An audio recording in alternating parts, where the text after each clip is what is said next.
So we have my friend Ty Gowen on this Oddisode with me. We're trying to, add some extra content, entertain the masses, all the stuff and all the things. And Ty actually has a ghost hunting show that you may not know about, and you totally should. And Ty, go ahead and tell everybody about Haunt Me. Hi, everybody. Yeah, thanks for the introduction. I'm from a web series similar to the Oddity Files, which you guys should already be watching. It's called Haunt Me. We are a group of investigators who are moving into our seventh season now that primarily travel around the state of Maine, which is why it's called Haunt Me. It's a little pun there. So we travel around the state of Maine and we investigate the legends, the lore, and the history that's here, and we present people with haunted locations that they probably haven't heard about, that haven't made it to mainstream TV. And so that's kind of our shtick here for Haunt Me. I love it. I love it. I love that you guys are just rogue and you just go in and the techniques you guys use are different than all the, network shows, if you will. Why don't you tell them a little bit about that as well? Yeah, absolutely. So we wanted to be different. I love what's on TV, well, for the most part. Same. I love that they created a gateway for people like us, me and you, Kitsy, to do this. It was a really good start. But what TV I feel lacks is in amount of trial and error. They have to always be correct. They always have to be entertaining. We can film episodes where we don't get anything and where we fail, and that's the point of the episode. So, with that type of freedom, we're able to try out different techniques that a lot of other shows might not have. And that includes mixing technological practices with metaphysical ones and kind of using a fusion of the both to get I'm not going to say better evidence, but I'm going to say more chances to have connections with the other side. More conclusive almost because the old school mixes with the new school if they sync, hell yes. Absolutely, that's it. And so that syncing, we kind of call it paranormal alchemy. That's something Ooh. that we've kind of based off the fact that having one or the other alone is not enough anymore. But using them together is kind of creates this synergy where it opens up a wide world of communication, and that's kind of where we've moved in our show.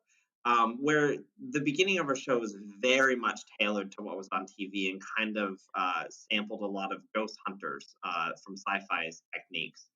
That those quickly kind of waned for us in both usefulness and interest, and now we use both metaphysical Yeah.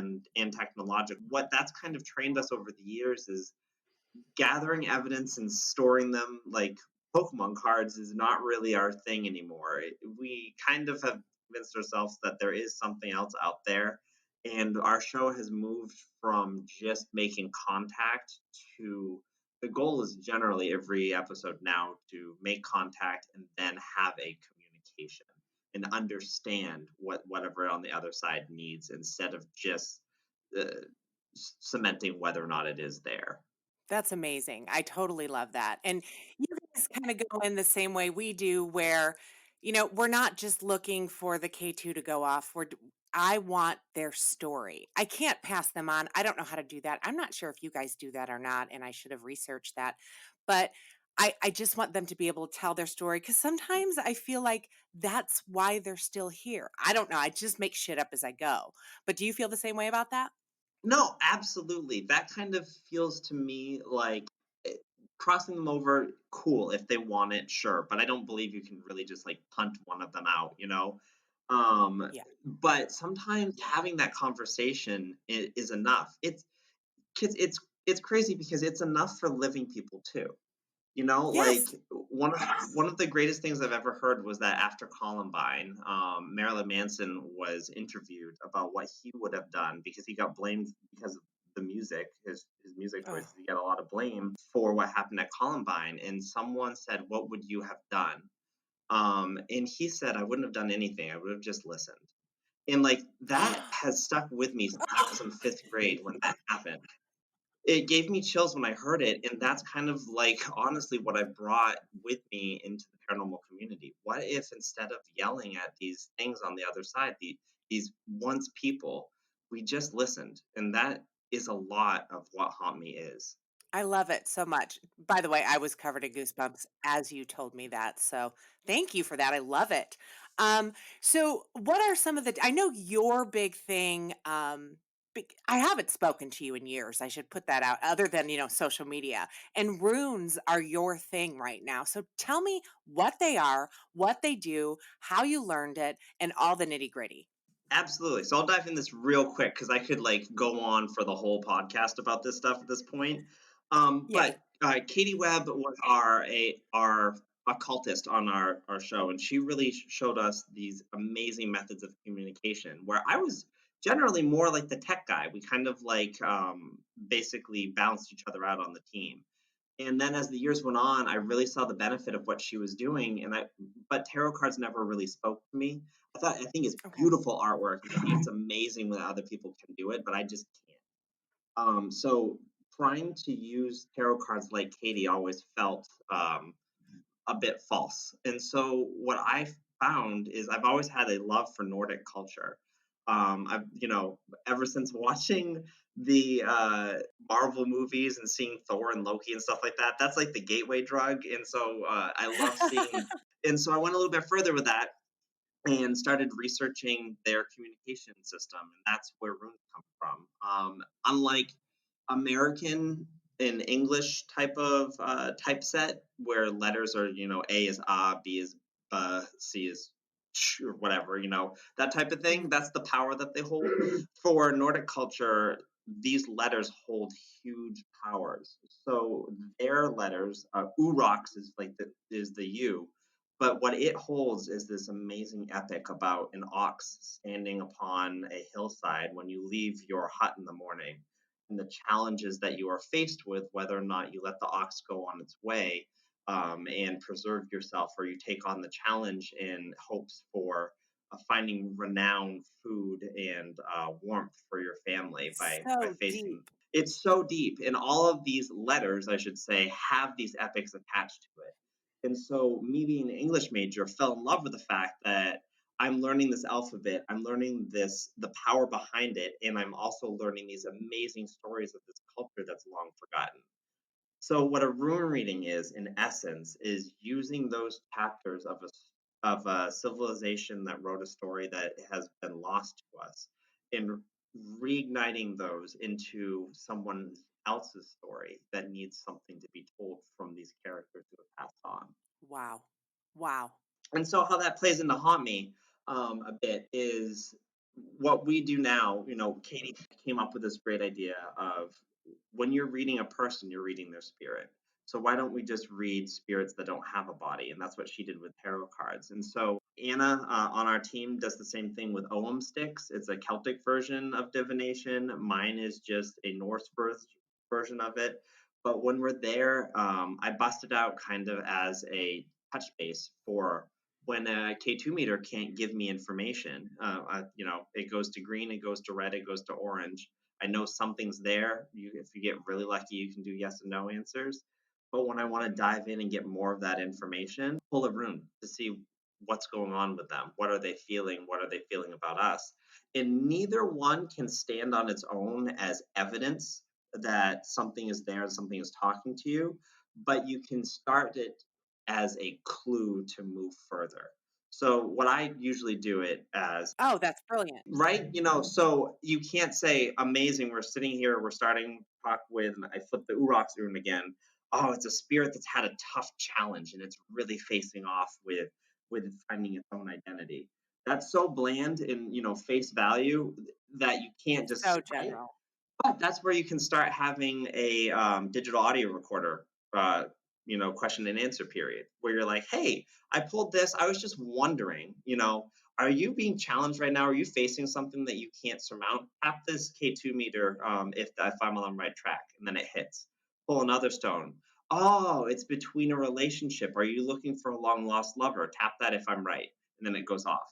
So it provides contextual clues to move forward, but without, again, that paranormal alchemy of uniting technology and metaphysics together, either one alone kind of leaves you in the dark. No, that's so brilliant. I love it so much. So, the occultist that came in and kind of with the tarot cards, which is my jam right now, it's something I'm trying to learn and grasp and things like that. But so, did she introduce you to the runes, or is that something you've kind of always had an interest in?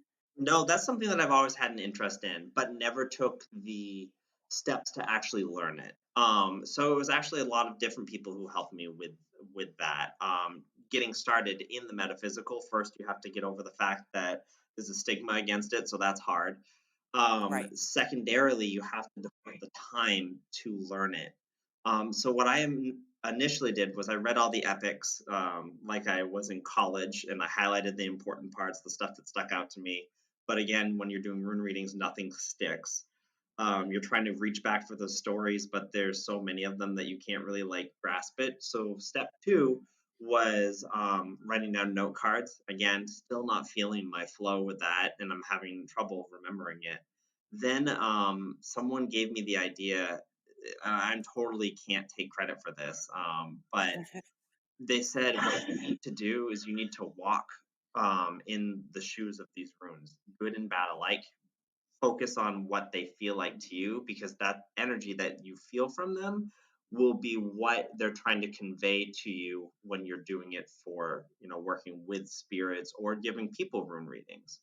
And so what I did was I spent for all of the runes, I spent a week with one of them in my back pocket. And so it was really great when you're walking around with Wunjo, the joy rune for the week, and you're making mental notes of how you feel and the interactions you're getting when you're working with that rune for the whole week. But then you pull Loki's rune, and you keep that in your back pocket for a week, and it effing sucks. I don't know if I can swear, but like any Please swear. yeah, so literally, Loki's Rune is one of my favorites because it fucking sucks, but it teaches you such bizarrely important lessons. Like you literally see like Tom Hiddleston jumping around out there, like making fun of you um, for holding his rune and walking with it. But what it's telling you is that misfortune can happen in your life, and it will continue to happen to you unless you can find a positive side and learn from it, and that's what Loki's rune means, where it's a lot of mischief, but you can learn from it, and that's the important part. Loki's kind of a life lesson going on there. He is. He's the guy that tells you to, even though you think you have enough time to get to that interview, to leave yourself 5 more minutes, because your tire is probably going to be flat if you don't. Like that's the Yeah, Loki rune totally. right there. Is like, cool, you could have avoided this stupid situation, but you didn't, and then you will next time. Oh, that's so cool. Well, is there anything else that you're wanting to get into that you haven't yet? Or is runes like, are they like your jam and that's it? So, esoterically, that's where I'm at right now. I love studying alchemy. So that is a presentation that I've been able to give a couple times at public events, which is cool. Really pulling in more in depth of what we just talked about, that fusion between technology and metaphysics. I love that. That's so cool. Other things I'm looking into right now is like I don't know if you've heard of Carl Jung, but he's a psychologist Uh-uh. that had an interest in the paranormal, and his takes on this are so cerebrally incredible that I've been reading a lot of his works to figure out what is the psychology of a haunting. What does it do to our brains, and how do we understand that phenomena, and what does it make us after we have been haunted? That's probably my next step, is like looking at the brain and trying to figure out what are we doing here, what's actually happening in there. Am I seeing a ghost with my eyes, or is the ocular center of my brain firing information that's helping me interpret what's actually going on in front of me? Okay, what is this guy's name again? Because that's all the stuff I want to know. Carl Jung. So it's Carl, and then his last name is Jung. And after this, I can send you some book recommendations because he goes on. But it's fascinating if you start to look up his history, because he's like this really famous psychologist with that used to like to dabble a little bit into the esoteric, and that's my jam too. Oh, that's like, because you're there and you see stuff and you're like, okay, am I seeing that because I want to see that? Because it's never well, rarely full on that you see anything and you're like, okay, now I'm looking for this. So out of Right, the corner of my eye, is that my brain telling me, oh, sure, you're finding what you're looking for. Continue. I mean, only once straight on have I right. seen something that made me go, fuck, what was twice? Fuck, what was that? And that's Mhm. the thing I want to know. There's no way to tangibly prove that this is real. And I'm afraid Right. that it's just my brain telling me it's real and it's not. Does that make any sense to you? So yes, but here's the thing that I'm gonna elevate that just for a second, Kitsy, and really Mhm. wrinkle your brain here. If your brain is telling you it's real, does that make it any less real? So, Oh, shit. I'm gonna jump into that because your brain right now, you're looking at a computer screen. All that's happening is energy is coming out of that computer screen in the form of waves, and your eyes are taking those waves and transferring them into electric energy running through your nerves to your brain. Your brain takes that electrical signal and turns that into the information of you are sitting in front of a computer and talking to me. That is what's happening. So all that's in front of you is your senses being able to take electrical information and turn it into data. So, if you're in a haunting and you see a spirit, is that spirit actually bending light in front of you that your eyes are seeing? Or is it your brain somehow picking up that energy and transmuting that electrical signal the best it can to provide you with data of what's happening in front of you? Holy shit, Ty, mind blown. Well, that's the path I'm rolling down right now. Neither one is less real than the other one, right? But like, how much energy would it take for a spirit to actually bend light in front of you, versus how much energy would it take to fire a little electrical spark in your brain to say, "Hey, I'm here." Oh, shit. A whole new world. Rabbit holes all around. So that's a bit of like why I've been reading Young, is like the psychology behind what we're experiencing, and when what does real even mean, you know? Oh, I'm a million because I've been told I'm an empath. I call it my crazy. Hear shit that my fellow investigators don't hear. I see shit that they don't see. So I'm like, my thing is I'm trying to figure out if it literally is just my brain, which from what you're saying, maybe they can manipulate brain wrinkles or whatever.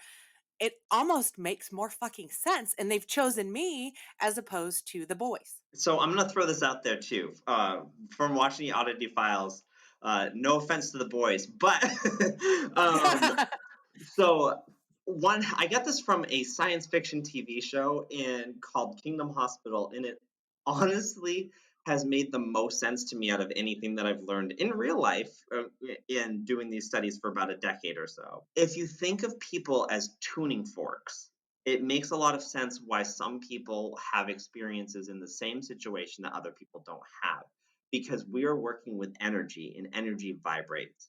So if all of us are pitched to just slightly different tunes at birth, and that's how we live, it would make sense why you consider yourself an empath, because an entity that's vibrating at a more emotional level would ping off your tuning fork, while Clayton's standing there and not getting anything because his tuning fork is pitched to just more of like an optical thing where he sees things more often than you do. So that's how we can all probably be in the same situation by having these different experiences, because if the other side is tuned very, very finely to different vibrational levels, and we are too, that's why some people might be having experiences that other people aren't. It's just the tune that you're set to. That's absolutely crazy. And funny thing, one of the investigators is my son Carter, and I didn't realize that this was going on with me until my like late 30s and he's about to be 25. So maybe it'll eventually come around for him as well just because my mother's always been slightly sensitive and he hears and sees things sometimes that Clayton does but that I do. So it's it all just fucking makes sense.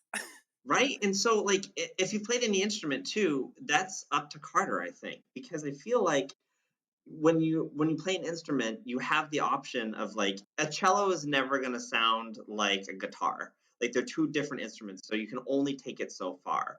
but you can tune up the chords up and down to be either higher pitched or lower pitched. You can make those tiny little adjustments if you work at it. So, no, Carter might not turn out to be like the cleansing woman from Poltergeist, but if he's starting off with a bass line that's similar to yours, if he wants to tune it up or tune it out, I think that would be his option. You just need to work in either direction. You have all these psychics saying, like, I got scared and I turned it off. That is so common in our field to hear. But what if you have a psychic that said, I got scared and I turned it on?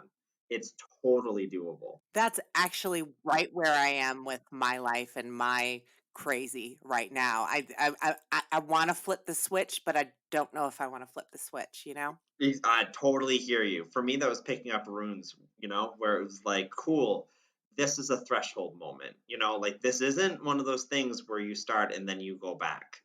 This is a one way, and I'm glad I did. But there's other things in the paranormal community that I have not taken that step yet, and I'm Yeah. sure you totally understand that. Because there's that old horror movie adage where, once you see it, it can see you. Oh, shit. Oh, shit. There's so much out there that I'm really okay with not touching yet. I know, but I still want to know everything, if that makes any sense. Absolutely, because for I think me and you, we're only delaying it. Yes. I think we both know where we're gonna end up, and it's probably a senile nursing home when we're coasting.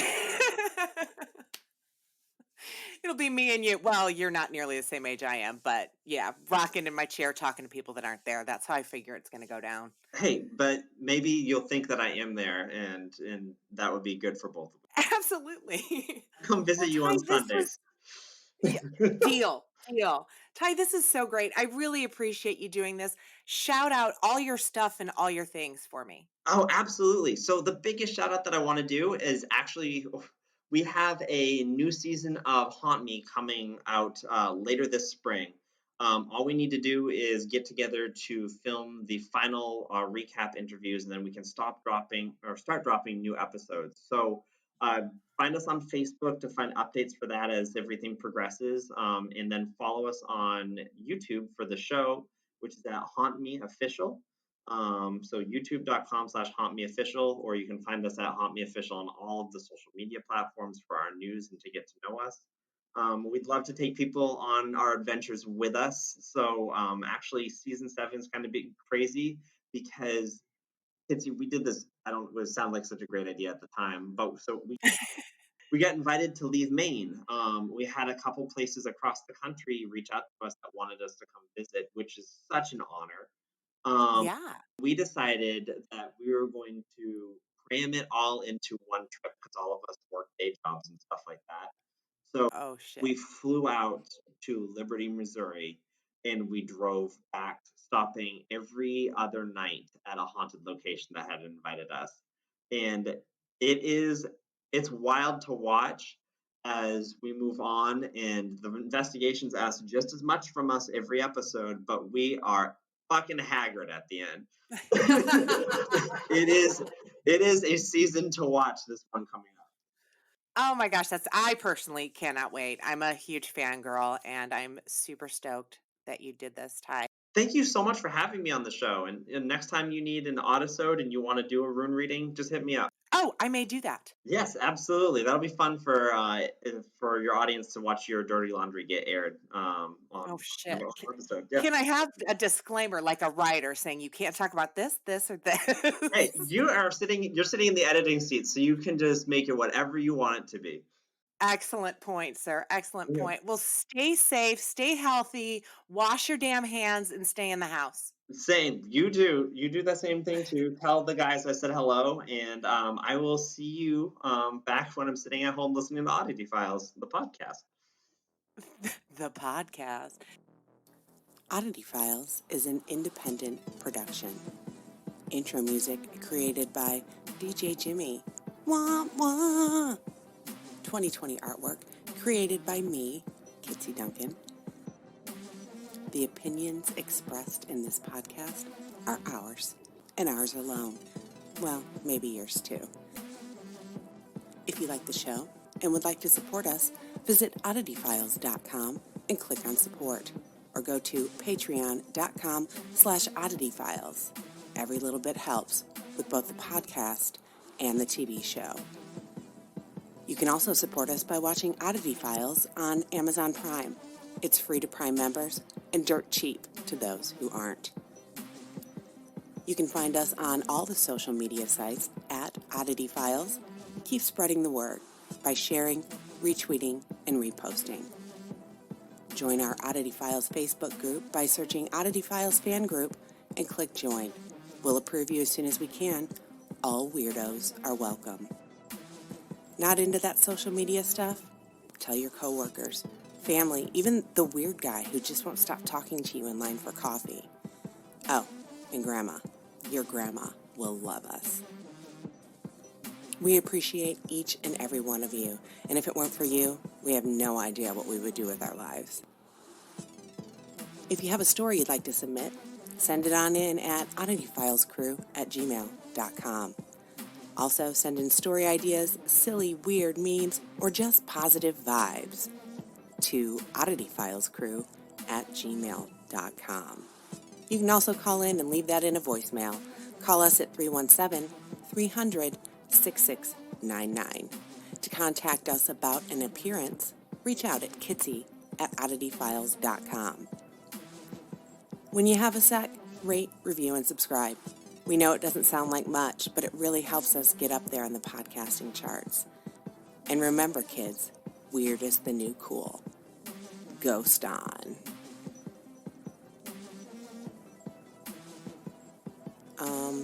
Why are you still here? Go on. Get out of here. Turn it off. It's done. Really. I swear. Go. Get. Serious. I'm out of here.